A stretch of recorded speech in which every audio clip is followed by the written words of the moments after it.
The Quezon City Police District files a direct assault complaint against Vice President Sara Duterte and the head of her security group before the city prosecutor's office on Wednesday, November 27. The complaint stemmed from an incident during the transfer of detained Office of the Vice President Chief of Staff Zuleika Lopez from the Veterans Memorial Medical Center to the St. Luke's Medical Center in Quezon City on November 23. QCPD Medical and Dental Unit Chief Lieutenant Colonel Jason Villamor stands as the complainant. The police alleges violations of the revised penal code in relation to direct assault, disobedience to authority, and grave coercions by Duterte and Colonel Raymond Lachica, head of the Vice Presidential Security and Protection Group. Earlier, Philippine National Police Chief General Romel Marbil said video evidence apparently showed Lachica physically assaulting Villamor, saying the incident could lead to a direct assault complaint. Marbil added that he asked Armed Forces of the Philippines Chief General Romeo Brawner Jr. to identify the members of the Vice Presidential Security and Protection Group involved in the incident.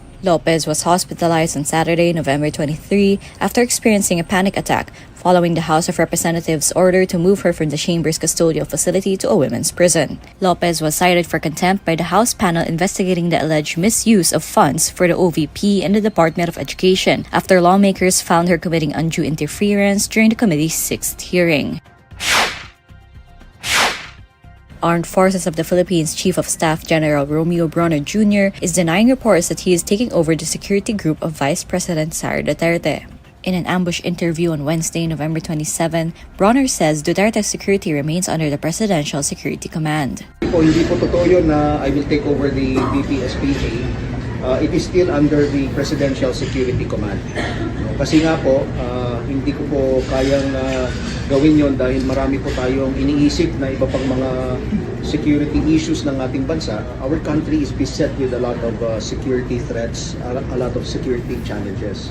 So kaya po nananawagan kami sa ating mga kababayan na huminahon, maging kalmado sa nangyayari, and let us just allow the democratic processes to continue. According to Brawner, he will temporarily replace the military assigned to the Vice Presidential Security and Protection Group with a contingent from the AFP and the Philippine National Police. Meanwhile, in his speech at the AFP Leadership Summit, Brawner rejects former President Rodrigo Duterte's call for the military to correct the supposed fractured governance of President Bongbong Marcos. Brawner reminds military personnel of their job to protect the Philippine Constitution. Hindi po natin trabaho yun.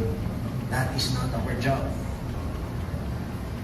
So ang trabaho natin is to protect the Republic of the Philippines, protect its people, defend our territory, and defend our sovereignty and our sovereign rights.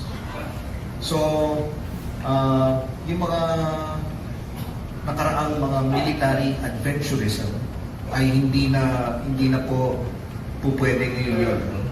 That is why we will not take the law into our own hands. The AFP chief also says he believes active military personnel should just resign if they want to express partisan political opinions. Former President Duterte on Monday, November 25, enjoined the military to correct Marcos and House Speaker Martin Romualdez due to what he deemed a fractured governance. The Department of Justice said Duterte's remarks are bordering on sedition, while the Office of the Executive Secretary treated this as a blatant call for the military to launch a coup d'etat. The former president's remarks come after his daughter Vice President Sara Duterte's statement that she already talked to a person who she supposedly instructed to kill Marcos, his wife First Lady Liza Araneta Marcos, and cousin Romualdez if she herself is killed. A new matrix released by the Philippine Drug Enforcement Agency shows links between the allies of former President Rodrigo Duterte and people accused of involvement in the illegal drug trade. In his presentation before the House of Representatives Quad Committee hearing on Wednesday, November 27, PDEA Deputy Director for Operations Assistant Secretary Renato Gumban name-dropped Senator Bongo as having ties with Alan Lin or Lin Wei-Xiong. Lin is the husband of formerly Pharmaceutical Corporation Incorporated Rose Nona Lin, who was accused of operating clandestine Shabu laboratories. Aside from Go, Gumban says that the investigation also showed Chinese businessman Michael Yang as connected to the Lin couple. Go was Duterte's special assistant, while Yang was the former presidential economic advisor. The PDEA official also mentions the report of former police colonel Eduardo Asherto that Alan Lin, Michael Yang, and his brother Tony Yang were allegedly part of a drug group, particularly of the Johnson Chua drug trafficking organization. However, members of the Quad Committee scold PDEA for releasing a drug matrix that includes Go when he has no direct links to the illegal drug trade or the Philippine offshore gaming operators. When ACT Teachers Party List Representative Franz Castro asks PDEA to clarify what Go and Michael Yang's involvement is, Gumban says PDEA has only verified the links of Lin to the drug trade. Castro then asks if Go knew the activities of Lin, but Gumban says they are still investigating. That would be answered by Senator Bongo, ma'am, not us yet. Because we are still investigating, we do not have concrete proof yet of what their transactions is. Okay. What we have there is they are just close friends, according to our informant. Okay. Thank We you do po. not know what they are talking about. They do not know what they are talking about if they are close friends. We are just guessing what they are talking. Castro then points out that PDEA should have completed their investigation first. Pero sorry po Asek Gumban, wag po kayong gagawa ng ganyang matrix na incriminating at kino-connect nyo tapos ang title nyo ay illegal and pogo drugs connection. At yan po, nilagay nyo rin po yan. Kompletuhin nyo po yung inyong investigation dyan. Quad Committee Lead Presiding Officer Robert Ace Barbers appeals to PDEA to be more circumspect in releasing such matrices. Quad Committee Co-Chairperson Bienvenido Abante Jr. also questions why PDEA even has to include Go if he is not even an incorporator of the companies linked to illegal drugs and pogos. Gumban says it was just meant to show Lin's ties. Eventually, he admits that the title of the matrix, Pogo Illegal Drug Connections, may be wrong. President Bongbong Marcos reaffirms the Philippines' commitment to resolving maritime issues through the rule of law and adherence to the United Nations Convention on the Law of the Sea, or UNCLOS, during his visit to the United Arab Emirates. In a statement on Wednesday, November 27, the Presidential Communications Office says regional stability was a key topic in Marcos's discussions with UAE Vice President and Prime Minister Sheikh Mohammed bin Rashid Al Maktoum during his one-day working visit to the country. The PCO says Marcos also highlighted the government's unwavering efforts to maintain peace and economic stability.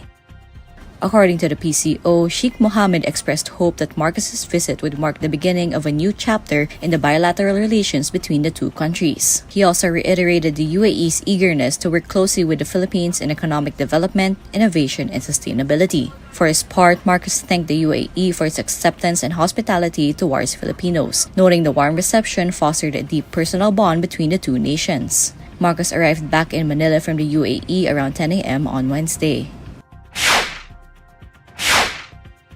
The Supreme Court says the result of the 2024 bar examinations will be released on December 13, 2024. According to the High Court, the results will be released at Supreme Court Main Building Courtyard in Manila. Gates to the SC Courtyard will be open to the public from 12 noon to 6 p.m. on December 13. The Supreme Court says results will be displayed on LED walls inside its courtyard and will also be uploaded to its official website and social media accounts. Live stream links and QR codes of the results will also be shared at the Supreme Court's official communication channels. The High Court reminds the public that only notices posted on its official website and social media accounts should be considered true and accurate. The 2024 bar examinations took place on September 8, September 11, and September 15. The passing rate for the 2023 bar exams was at 33.7%.